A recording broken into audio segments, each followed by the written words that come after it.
એકવાર ભગવાન શિવજી કૈલાસ પર્વત પર બેઠા હતા ત્યારે જ માતા પાર્વતી તેમની પાસે આવીને પૂછવા લાગ્યા કે હે મહાદેવ, મેં જોયું છે કે પૃથ્વી લોકની હાલત અત્યારે ખૂબ જ ખરાબ છે. ત્યાં અમુક સ્ત્રીઓને ભાગ્યશાળી પતિ મળ્યો છે અને તે ખૂબ સુખેથી પોતાનું જીવન વિતાવી રહી છે, પરંતુ અમુક સ્ત્રીઓને દુષ્ટ સ્વભાવવાળા પતિ મળ્યા છે અને એ સ્ત્રીઓ ખૂબ જ દુઃખી જીવન જીવી રહી છે. તો હે પ્રભુ, આવું કેમ થાય છે? પૃથ્વી લોકમાં દરેક સ્ત્રી એક સારું જીવન જીવવા માંગે છે, પરંતુ બધી જ સ્ત્રીઓને ભાગ્યશાળી પતિ કેમ નથી મળતો? ત્યારે ભગવાન શિવજી કહે છે કે હે દેવી પાર્વતી, તમારો પ્રશ્ન ખૂબ જ સમજવા લાયક છે અને તમારા પ્રશ્નનો જવાબ આપવા માટે હું તમને એક કહાની સંભળાવું છું. એ તમે ધ્યાનથી સાંભળજો. તમારા પ્રશ્નનો જવાબ તમને આ કહાનીમાંથી મળી જશે. આ કહાનીમાંથી તમને એ જાણવા મળશે કે કેવી સ્ત્રીઓને ભાગ્યશાળી પતિ મળે છે અને કેવી સ્ત્રીઓને દુષ્ટ સ્વભાવવાળો પતિ મળે છે. ત્યારબાદ માતા પાર્વતી ભગવાન શિવજીની આ કહાની ખૂબ ધ્યાનથી સાંભળવાનું વચન આપે છે અને ભગવાન શિવજીને પ્રાર્થના કરે છે કે હે પ્રભુ, તમે જલ્દીથી કહાની શરૂ કરો. હું ખૂબ જ ધ્યાનથી આ કહાની સાંભળું છું. ભગવાન શિવજીની આ કહાની શરૂ કરતા પહેલા હું તમને વિનંતી કરું છું કે સાચી શ્રદ્ધાથી કોમેન્ટ બોક્સમાં હર હર મહાદેવ લખવાનું ભૂલતા નહીં. અને વિડીયો પસંદ આવે તો લાઈક, શેર અને નવા હોય તો ચેનલને સબસ્ક્રાઇબ જરૂરથી કરજો. તો ચાલો શરૂ કરીએ આજની કહાની. ભગવાન શિવજી કહે છે કે હે દેવી પાર્વતી, ઘણા વર્ષો પહેલાની વાત છે. એક રાજાને બે રાણી હતી. મોટી રાણીનું નામ શોભા હતું અને તે ખૂબ જ સરળ અને દયાળુ સ્વભાવની સ્ત્રી હતી. તેમજ નાની રાણીનું નામ રૂપા હતું. તે ખૂબ જ કઠોર અને દુષ્ટ સ્વભાવની સ્ત્રી હતી. મોટી રાણીને એક પુત્રી હતી જેનું નામ દેવી હતું, જ્યારે નાની રાણી રૂપાને પણ એક પુત્રી હતી જેનું નામ તારા હતું. નાની રાણી રૂપા ખૂબ જ ચાલાક અને મહત્વાકાંક્ષી સ્ત્રી હતી અને તે હંમેશા એવું જ ચાહતી હતી કે આખા રાજ્યની સત્તા તેના હાથમાં રહે. રાજા પણ આ રાણી જેમ કહેતી તેમ જ કરતો હતો. હવે એક દિવસ આ નાની રાણીએ રાજાને કહ્યું કે મહારાજ, મોટી રાણી શોભા અને તેની પુત્રી દેવીને આ રાજમહેલમાંથી બહાર કાઢો, નહીતર હું આ રાજમહેલ છોડીને ચાલી જઈશ. ભગવાન શિવજી કહે છે કે હે દેવી પાર્વતી, રાજા તેની નાની રાણી રૂપાને ખૂબ જ પ્રેમ કરતો હતો. રાજાને એવું લાગ્યું કે નાની રાણી જેવું કહી રહી છે એવું મારે કરવું જોઈએ, કારણ કે હું એવું નહીં કરું તો મારી નાની રાણી રાજમહેલ છોડીને જતી રહેશે. ભગવાન શિવજી કહે છે કે હે દેવી પાર્વતી, પછી નાની રાણીની વાત સાંભળીને આ રાજાએ પોતાની મોટી રાણી અને તેની પુત્રીને રાજમહેલમાંથી બહાર કાઢી અને એક નાના ઘરમાં રહેવા માટે મોકલી દીધા. હવે આવું કર્યા બાદ પણ નાની રાણીની મોટી રાણી પ્રત્યે ઈર્ષ્યા ઓછી ન થઈ અને આવી રીતે આ નાની રાણી મોટી રાણીને બરબાદ કરવા માટેના અલગ અલગ ઉપાયો શોધવા લાગી. ભગવાન શિવજી કહે છે કે હે દેવી પાર્વતી, જ્યારે મોટી રાણી તેની પુત્રી દેવીને લઈને રાજમહેલની બહાર રહેવા ગઈ ત્યારે એક દિવસ રાજાની નાની રાણી આ મોટી રાણીની પુત્રીને કહેવા લાગી કે હવે તારે રોજ ગાયો ચરાવવા માટે જંગલમાં જવું પડશે. ભગવાન શિવજી કહે છે કે હે દેવી પાર્વતી, મોટી રાણી આ વાત સારી રીતે જાણતી હતી કે જો મારી પુત્રી ગાયો ચરાવવા જંગલમાં જશે તો નાની રાણી તેને કોઈ બીજી મુસીબતમાં ફસાવી દેશે. એટલા માટે મોટી રાણીએ તેની પુત્રીને કહ્યું કે તું રોજ સવારે જંગલમાં ગાયોને ચરાવવા લઈ જાજે, પરંતુ સાંજ થયા પહેલા જ ઘરે પાછી આવતી રહેજે, કેમ કે આ નાની રાણીના મનમાં તારા માટે શું ચાલી રહ્યું છે એ કોઈને ખબર નથી પડતી. બની શકે છે કે તારા માટે તેમણે કોઈ નવું ષડયંત્ર રચ્યું હોય. એટલા માટે દીકરી, હંમેશા તું ધ્યાન રાખજે કે બધી જ ગાયોને સાંજ પડતા પહેલા જ ઘરે પાછી લાવીને આવતી રહેજે. ભગવાન શિવજી કહે છે કે હે દેવી પાર્વતી, હવે આ મોટી રાણીની પુત્રી જેનું નામ દેવી હતું તે હંમેશા પોતાની માતાનું કહેવું માનતી હતી અને આવી રીતે આ પુત્રી પોતાની માની વાત માનીને રોજ જંગલમાં ગાયો ચરાવવા જવા લાગી અને સાંજ પડતા પહેલા જ ઘરે આવવા લાગી. આવી જ રીતે રોજ આ કામ ચાલતું રહ્યું, પરંતુ એક દિવસ જ્યારે મોટી રાણીની પુત્રી ગાયો ચરાવીને ઘરે પાછી આવી રહી હતી ત્યારે તેને પાછળથી એક અવાજ સંભળાયો અને તે અવાજે કહ્યું કે હે દેવી, શું તું મારી સાથે વિવાહ કરીશ? ભગવાન શિવજી કહે છે કે હે દેવી પાર્વતી, જ્યારે મોટી રાણીની પુત્રીએ આ અવાજ સાંભળ્યો ત્યારે તે એકદમ ડરી ગઈ અને ખૂબ જ ઉતાવળે ગાયોને હાંકીને ઘરે આવતી રહી. આવી જ રીતે જ્યારે બીજા દિવસે તે ગાયો ચરાવીને પોતાના ઘરે આવી રહી હતી ત્યારે એ જ સ્થળે તેને પાછો આ અવાજ સંભળાયો અને એ અવાજમાં સંભળાયું કે હે દેવી, શું તું મારી સાથે વિવાહ કરીશ? ભગવાન શિવજી કહે છે, હે પાર્વતી, હવે તે દિવસે આ રાજકુમારીએ મોટી રાણીને આ ઘટના વિશે બધી વાત કરી. ત્યારે મોટી રાણી વિચારમાં પડી ગઈ. ત્યારબાદ તેમણે પોતાની પુત્રીને કહ્યું કે આજે જ્યારે તું જંગલમાં ગાયો ચરાવવા માટે જવાની છો અને જ્યારે તું સાંજે ઘરે આવતી હોય ત્યારે જો તને આ અવાજ ફરીથી સંભળાય અને આ અવાજ તને એમ કહે કે તારે મારી સાથે વિવાહ કરવા છે, ત્યારે તું એને એક વાત કહેજે કે કાલે સવારે તમે મારા ઘરે આવજો, પછી હું તમારી સાથે વિવાહ કરીશ. મોટી રાણીની આ વાત સાંભળીને તેની પુત્રી કહેવા લાગી કે માં, હું તો એને ઓળખતી પણ નથી, તો પછી હું એની સાથે વિવાહ કેવી રીતે કરી શકું? ત્યારે મોટી રાણીએ દુઃખી થઈને કહ્યું કે જેવી સ્થિતિમાં આપણે અત્યારે જીવી રહ્યા છીએ એનાથી મોટી દુઃખની વાત શું હોઈ શકે? આપણે આ પ્રસ્તાવનો સ્વીકાર કરી લેવો જોઈએ. ભગવાન આપણી મદદ જરૂર કરશે. આપણા બંનેનું જીવન તો નાની રાણીએ પહેલાથી જ બરબાદ કર્યું છે, કેમ કે તારા પિતા નાની રાણીની બધી જ વાત માને છે. એટલા માટે આપણને બંનેને ઘરમાંથી બહાર કાઢી મૂક્યા છે. જો દીકરી, ભગવાન તને વિવાહ માટેની તક આપી રહ્યા છે અને કોઈ સારો વ્યક્તિ તારી સાથે વિવાહ કરવા માંગતો હોય તો એમાં ખોટું શું છે? તું હા પાડી દેજે. ભગવાન જે કરે છે તે સારું જ કરે છે. ત્યારબાદ આવી રીતે મોટી રાણીની વાત સાંભળીને તેની પુત્રી દેવી જ્યારે ગાયો ચરાવીને પાછી આવી રહી હતી ત્યારે તેને પેલો અવાજ ફરીથી સંભળાયો કે શું તું મારી સાથે વિવાહ કરીશ? પછી તો તે અવાજને સાંભળીને મોટી રાણીની પુત્રી ઊભી રહી ગઈ અને એમણે પાછળ વળીને જોયું, પરંતુ તેને પાછળ કોઈ જોવા ન મળ્યું. એટલે તે ડરી ગઈ અને ત્યાંથી ભાગી જવા માંગતી હતી, પરંતુ તેને પોતાની માના શબ્દો યાદ આવ્યા અને એ એકદમ બોલી ઉઠી કે હા, જો તમે કાલે સવારે મારા ઘરે આવીને આ વાત મારી માને કહેશો તો હું તમારી સાથે વિવાહ જરૂર કરીશ. હવે આવું કહીને આ મોટી રાણીની પુત્રી દેવી બધી જ ગાયોને ઝડપથી હાંકીને પોતાના ઘરે આવી ગઈ. ભગવાન શિવજી કહે છે કે હે દેવી પાર્વતી, પછી બીજા દિવસે મોટી રાણી શોભા જલ્દીથી ઉઠી ગઈ અને દરવાજો ખોલવા જઈ રહી હતી ત્યારે તે વિચારવા લાગી કે મારી પુત્રી તો પેલા અવાજ આપવાવાળા પુરુષને એવું કહીને આવી છે કે મારા ઘરે આવીને મારી મા સામે આ વાત કહેશો તો હું તમારી સાથે વિવાહ કરીશ. એટલે હું દરવાજો ખોલીને જોઈ લઉં કે કોઈ વિવાહ કરવા વાળો ઘરની બહાર રાહ તો નથી જોતો ને. અને આવું જ મનમાં વિચારતી વિચારતી મોટી રાણીએ જ્યારે દરવાજો ખોલ્યો ત્યારે ત્યાં કોઈ પણ હતું નહીં, પરંતુ અચાનક જ તેને દુઃખ થયું અને તે ખૂબ જ આશ્ચર્યચકિત થઈ ગઈ. તેમણે જોયું કે દરવાજાની બહાર એક ખૂબ જ મોટો અજગર કુંડલી મારીને બેઠો હતો. આવું દ્રશ્ય જોઈને મોટી રાણી મદદ માટે ખૂબ જોર જોરથી બૂમો પાડવા લાગી. એટલે તરત જ તેની પુત્રી દેવી અને તેનો નોકર દોડીને આવી ગયા અને તેમણે તેની માતાને કહ્યું કે શું થયું, તમે આટલી બધી બૂમો કેમ પાડી રહ્યા છો? ભગવાન શિવજી કહે છે કે હે દેવી પાર્વતી, જ્યારે આ લોકોએ અજગરને જોયો ત્યારે તેઓ તેને મારવા માટે તૈયાર થયા. એ જ સમયે અજગર ખૂબ જ વિનમ્ર અવાજમાં બોલ્યો કે મને આમંત્રણ આપવામાં આવ્યું હતું, એટલા માટે હું અહીં આવ્યો છું. તમારી પુત્રીએ મને વચન આપ્યું હતું કે જો હું કાલે સવારે તમારા ઘરે આવીને તમારી પુત્રી સાથે વિવાહ કરવાનું કહીશ તો તે મારી સાથે વિવાહ જરૂર કરશે. એટલા માટે જ હું અહીં આવ્યો છું. અજગરની આ વાત સાંભળીને તે મોટી રાણીને કંઈ સમજાયું નહીં. તે વિચારમાં પડી ગઈ કે હવે શું કરવું. એને તો એવી આશા હતી કે કોઈ સુંદર નવયુવાન તેની પુત્રી સાથે વિવાહ કરવા આવશે. તેમણે તો એવું સપનામાં પણ વિચાર્યું નહોતું કે આ અવાજ આપવા વાળો એક અજગર હશે.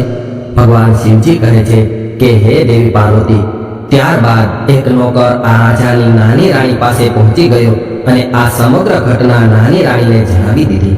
ત્યારે નાની રાણી આ વાત સાંભળીને ખૂબ જ પ્રસન્ન થઈ અને તે ત્યારે જ તેના બીજા નોકરો સાથે મોટી રાણીના ઘરે આવી ગઈ અને આવીને મોટી રાણીને કહેવા લાગી કે જો રાજકુમારી દેવીએ કોઈને વિવાહ કરવા માટે વચન આપ્યું હોય તો રાજકુમારી દેવીએ આ વચન જરૂર પાળવું જોઈએ અને આ રાજ્યની મહારાણી હોવાના લીધે કોઈ પણ મુદ્દાનો ન્યાય કરવો એ મારું કર્તવ્ય છે. હવે તારે તારી પુત્રીને કહેવું પડશે કે તે એનું વચન પૂરું કરે અને તે આ અજગર સાથે વિવાહ કરે. ભગવાન શિવજી કહે છે કે હે દેવી પાર્વતી, પછી આ પ્રકારે મોટી રાણી મજબૂર હતી, એટલે તેમણે મજબૂરીમાં પોતાની પુત્રી દેવીના આ અજગર સાથે વિવાહ કરાવ્યા. આ બાજુ જ્યારે મોટી રાણીની પુત્રીના વિવાહ અજગર સાથે થઈ ગયા, ત્યારે નાની રાણી ખૂબ જ પ્રસન્ન થઈ અને વિચારવા લાગી કે હવે ખૂબ જ મજા આવશે કે આ રાજકુમારીને અજગર ખાઈ જશે. ભગવાન શિવજી કહે છે કે હે દેવી પાર્વતી, મોટી રાણી પર ઘણા બધા દુઃખ આવ્યા, છતાં પણ કોઈ પણ પ્રકારની મુસીબત સામે લડવા માટે તે હંમેશા તૈયાર હતી. વિવાહ બાદ અજગર તેની પત્ની સાથે તેના ઓરડામાં ગયો. એક બાજુ તે અજગર પોતાની પત્નીને લઈને ઓરડામાં જાય છે અને બીજી બાજુ આ મોટી રાણી ભગવાનને પ્રાર્થના કરવા લાગી કે હે પ્રભુ, મારી પુત્રીની રક્ષા કરજો. હવે આ મોટી રાણીને આખી રાત ઊંઘ આવતી નથી અને જ્યારે બીજા દિવસની સવાર થઈ એટલે તરત જ મોટી રાણી દરવાજો ખખડાવવા લાગી. જ્યારે દરવાજો ખુલ્યો ત્યારે તે ઓરડામાંથી એક સુંદર નવયુવક બહાર આવ્યો અને મોટી રાણીની પુત્રી દેવી પણ તેની પાછળ આવીને ઊભી રહી ગઈ. ભગવાન શિવજી કહે છે કે હે દેવી પાર્વતી, ત્યારબાદ જ્યારે મોટી રાણીએ આ નવયુવકને જોયો એટલે તે કહેવા લાગી કે હું તમને ઓળખતી નથી, પરંતુ તમે મારી પુત્રીનો જીવ બચાવ્યો છે, એટલા માટે હું અને મારી પુત્રી દેવી તમારા આભારી છીએ. ભગવાન શિવજી કહે છે કે હે દેવી પાર્વતી, આવી રીતે મોટી રાણીની વાત સાંભળીને આ નવયુવાન કહેવા લાગ્યો કે હે મહારાણી, હું એક શ્રાપના કારણે અજગર બન્યો હતો. એક વન દેવતા મારા પર ક્રોધિત થયા હતા અને તેમણે મને અજગર બનાવી દીધો હતો, પરંતુ મને શ્રાપ આપ્યા બાદ તેમને પસ્તાવો થયો, એટલે તેમણે મને કહ્યું હતું કે જો કોઈ રાજકુમારી તારી સાથે વિવાહ કરશે તો તું ફરીથી મનુષ્ય બની જઈશ અને તું મારા શ્રાપમાંથી મુક્ત થઈ જઈશ. અને ભગવાનને આવું જ મંજૂર હતું, એટલે તમારી પુત્રી દેવીએ મારી સાથે વિવાહ કર્યા અને આજે હું શ્રાપમાંથી મુક્ત થયો છું અને હું પહેલાની જેમ જ એક સુંદર રાજકુમાર બન્યો છું. આજ પછી હું ક્યારેય અજગર નહીં બનું. ભગવાન શિવજી કહે છે કે હે દેવી પાર્વતી, હવે આ રાજકુમારને જોઈને મોટી રાણી ખૂબ જ પ્રસન્ન થવા લાગી. ત્યારબાદ તે પોતાની પુત્રી અને જમાઈ બંનેને સાથે લઈને રાજાના આશીર્વાદ લેવા માટે રાજમહેલમાં પહોંચી ગઈ. આ ખૂબ જ વિચિત્ર ઘટના હતી, એટલે ચારે બાજુથી ઘણા બધા લોકો એકઠા થવા લાગ્યા અને તેઓ આ નવયુવકને જોવા માટે રાજમહેલમાં આવવા લાગ્યા. બધા લોકો ખૂબ જ ઉત્સુક હતા, પરંતુ નાની રાણીના મનમાં ખૂબ જ ઈર્ષ્યા ભરેલી હતી, કેમ કે તે એવું સમજતી હતી કે તેમણે મોટી રાણીની દીકરીના વિવાહ એક અજગર સાથે કરાવ્યા છે અને હવે તેનું જીવન બરબાદ થઈ જશે. પરંતુ એ તો એક રાજકુમાર બની ગયો અને એટલે જ આ નાની રાણીના મનમાં મોટી રાણી અને તેની પુત્રી માટે ખૂબ જ ઈર્ષ્યા હતી. ભગવાન શિવજી કહે છે કે હે દેવી પાર્વતી, નાની રાણી ખૂબ જ ગુસ્સામાં હતી અને ગુસ્સામાં જ તેમણે પોતાની જાતને એક ઓરડામાં બંધ કરી દીધી, કેમ કે મોટી રાણીની પુત્રીનું ભાગ્ય તેનાથી જોઈ નહોતું શકાતું. તે મનમાં વિચારી રહી હતી કે આને આવો ભાગ્યશાળી પતિ કેવી રીતે મળી ગયો. આવી રીતે આ મોટી રાણીની પુત્રીને એક ભાગ્યશાળી પતિ મળ્યો હતો. એ વાત નાની રાણીથી સહન થતી નહોતી, એટલે તેમણે પોતાના મનમાં એક યુક્તિ કરી અને તેમણે પોતાની પુત્રીને બોલાવી અને તેને કહ્યું કે જો બેટા, મોટી રાણીની પુત્રી દેવીના વિવાહ તો હવે થઈ ગયા છે અને તેને એક ભાગ્યશાળી પતિ મળી ગયો છે અને તેનો પતિ એક રાજકુમાર છે, એટલે હવે તેનું જીવન ખૂબ જ સુખી અને સમૃદ્ધ બન્યું છે અને હવે તારો વારો છે અને હવે તારે પણ આવતીકાલથી જંગલમાં ગાયો ચરાવવા માટે જવાનું છે. ત્યારે તેની પુત્રી કહેવા લાગી કે માં, તમે કેવી વાત કરો છો? ઘરમાં આટલા બધા નોકર ચાકર છે, તો પછી હું ગાયો ચરાવવા માટે શા માટે જાઉં? હું આવું કામ ક્યારેય નહીં કરું. ત્યારે નાની રાણી ખૂબ જ ગુસ્સામાં આવીને કહેવા લાગી કે આ મારી આજ્ઞા છે, તારે આવું કરવું જ પડશે. તું જંગલમાં ગાયો ચરાવવા જા અને તે જંગલમાં કોઈ તારી સાથે વિવાહ માટેનો પ્રસ્તાવ મૂકે તો તું ત્યાં જ કહી દેજે કે તું વિવાહ માટે રાજી છો અને તેને કહેજે કે તે બીજા દિવસે આપણા ઘરે આવે અને ત્યારબાદ તારા વિવાહ એની સાથે કરાવી દઈશ. ભગવાન શિવજી કહે છે કે હે દેવી પાર્વતી, નાની રાણીની પુત્રી જેનું નામ તારા હતું તે એમની માતાની આ યોજનાથી ખૂબ જ ડરી ગઈ, પરંતુ નાની રાણીની સામે તેનું કશું જ ચાલ્યું નહીં અને તે ગાયો ચરાવવા માટે જંગલમાં ગઈ અને ગાયો ચરાવવા લાગી. હવે જંગલમાં જઈને તે ખૂબ રડવા લાગી અને જ્યારે તે ગાયો ચરાવીને સાંજે ઘરે આવી ત્યારે નાની રાણીએ પૂછ્યું કે આજે તને જંગલમાં કોઈએ વિવાહ માટેનો પ્રસ્તાવ મૂક્યો હતો? ત્યારે પુત્રી કહેવા લાગી કે માં, મને વિવાહ માટે કોઈએ પૂછ્યું પણ નથી. ત્યારે નાની રાણી કહેવા લાગી કે તે જંગલમાં કોઈ અવાજ સાંભળ્યો છે કે જે તને કહી રહ્યો હોય કે શું તું મારી સાથે વિવાહ કરીશ? ત્યારે પુત્રી કહેવા લાગી કે ના માં, મેં જંગલમાં એક પણ વાર એવો અવાજ નથી સાંભળ્યો કે જે મને વિવાહ માટે કહી રહ્યો હોય. ભગવાન શિવજી કહે છે કે હે દેવી પાર્વતી, હવે તો પોતાની પુત્રીની આવી વાત સાંભળીને નાની રાણી ખૂબ જ નિરાશ થઈ ગઈ અને મનમાં વિચારવા લાગી કે જંગલમાં કોઈ અજગર તો હતો નહીં કે જે મારી પુત્રી તારાને વિવાહ માટેનો પ્રસ્તાવ આપે. પછી તો નાની રાણીએ પોતાની જાતે જ એક અજગર શોધવા માટેનો નિર્ણય કર્યો અને ત્યારબાદ પોતાના નોકરોને કહ્યું કે મારી આજ્ઞા છે કે તમે કોઈ પણ જગ્યાએથી એક અજગર શોધીને લાવો. ત્યારબાદ રાણીની આજ્ઞા મળતા જ મહેલમાં જેટલા પણ નોકરો હતા તે બધા નોકરોએ ઘણા દિવસો સુધી શોધખોળ કરી અને એક મોટા અજગરને શોધી લાવ્યા. હવે ભગવાન શિવજી કહે છે કે હે દેવી પાર્વતી, આવી રીતે આ રાણીની ઈચ્છા પૂરી થઈ અને તેમણે પોતાની પુત્રીના વિવાહ આ અજગર સાથે કરાવી દીધા. વિવાહની રાત્રે નાની રાણીએ પોતાની પુત્રી તારા અને અજગરને એક ઓરડામાં બંધ કરી દીધા અને સવાર પડવાની રાહ જોવા લાગી. આખી રાત નાની રાણીને ઊંઘ પણ આવી નહીં, કેમ કે તે મનમાં એવું વિચારી રહી હતી કે સવાર પડતા જ આ અજગર એક રાજકુમાર બની જશે. ભગવાન શિવજી કહે છે કે હે દેવી પાર્વતી, પરંતુ જ્યારે સવાર પડી અને નાની રાણીએ દરવાજો ખખડાવ્યો અને જ્યારે દરવાજો ના ખુલ્યો ત્યારે તેમણે દરવાજાને તોડાવી નાખ્યો. અને જ્યારે તે દરવાજો તોડવામાં આવ્યો અને તેમણે જોયું કે આ અજગર એક રાક્ષસનું સ્વરૂપ લઈને ઊભો હતો અને આ રાક્ષસે તેમની પુત્રી તારાને મારી નાખી હતી. અને જ્યારે તે નાની રાણીએ પોતાની પુત્રીને મરેલી હાલતમાં જોઈ એટલે તે ત્યાંથી ભાગવા લાગી. ત્યારે આ રાક્ષસે નાની રાણીને પણ પકડી લીધી અને તેને પણ મારી નાખી. ભગવાન શિવજી કહે છે કે હે દેવી પાર્વતી, તમારો પ્રશ્ન હતો કે કેવી સ્ત્રીઓને ભાગ્યશાળી પતિ મળે છે, તો તમે સમજી ગયા હશો કે જે સ્ત્રી પોતાના પતિને હૃદયથી પ્રેમ કરે છે, પોતાના પતિ પ્રત્યે સેવાભાવ રાખે છે અને જે ચરિત્રવાન હોય છે, જે પોતાના સાસુ સસરાની સેવા કરવા વાળી હોય છે, તેવી સ્ત્રીઓને દરેક જન્મમાં ભાગ્યશાળી પતિ પ્રાપ્ત થાય છે. જેવી રીતે કે મોટી રાણીની પુત્રી, જેમનું નામ દેવી હતું, તેમણે પોતાના દરેક જન્મમાં પોતાના પતિને સાચા હૃદયથી પ્રેમ કર્યો હતો, એટલા માટે તેને આ જન્મમાં પણ ભાગ્યશાળી પતિ મળ્યો હતો. અને આ રાજાની નાની રાણીની પુત્રીનું નામ તારા હતું. તેમણે પોતાના પૂર્વ જન્મમાં પોતાના પતિને ખૂબ જ માર માર્યો હતો અને તેને હેરાન પરેશાન કર્યો હતો, ખૂબ જ દુઃખી કર્યો હતો, જેના કારણે તેમને આ જન્મમાં એક અજગરના સ્વરૂપમાં એક રાક્ષસ પતિ મળ્યો હતો. અને ત્યારબાદ આ નાની રાણી અને તેની પુત્રીને આ રાક્ષસે મારી નાખ્યા. ભગવાન શિવજી કહે છે કે હે દેવી પાર્વતી, ભાગ્યશાળી પતિ એવી જ સ્ત્રીઓને મળે છે જે સ્ત્રી પોતાના પતિની તન મન ધનથી સેવા કરે છે અને જે સ્ત્રી પોતાના પતિ સાથે મારપીટ કરે છે, પતિ સાથે ખરાબ વર્તન કરે છે, પતિ સાથે વિશ્વાસઘાત કરે છે, એવી સ્ત્રીઓને દરેક જન્મમાં દુષ્ટ સ્વભાવવાળો પતિ મળે છે અને આવો પુરુષ તેમનું જીવન દુઃખોથી ભરી દે છે. એટલા માટે દરેક સ્ત્રીઓએ ભાગ્યશાળી પતિ મેળવવા માટે પોતાના પતિની હંમેશા સેવા કરવી જોઈએ, હંમેશા તેમનું માન સન્માન જાળવવું જોઈએ.